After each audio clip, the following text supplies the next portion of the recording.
Hello, өнөөдөр хэрхэн whipping-ээр амжуулахгүйгээр карбонара хийж өгье зааж өгье. Заргамлын тос бэлтцүүд нь маш амархан би дахианы махаар авчилсан. Дахианы мөсөнгөө өрөө хуурчаад тэгээд перц золон витралаа эрэхтэй. Тэгээд гурил хэрэгтэй.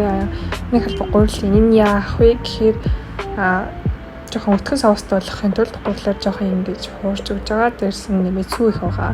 Сүү хийхэд ингэж бүр амар гоё whipping-ээр амжуулчихдаг байхгүй. За тэгээд паста чансан пастаныхаа уснаас нэг 2 талбайг хийчин нэг гоё л тийм.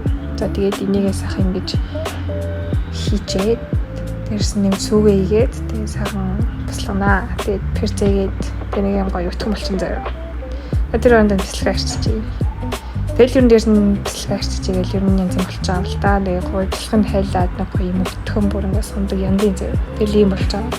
Айгуу гоё амттай. Өнөр бүр аа.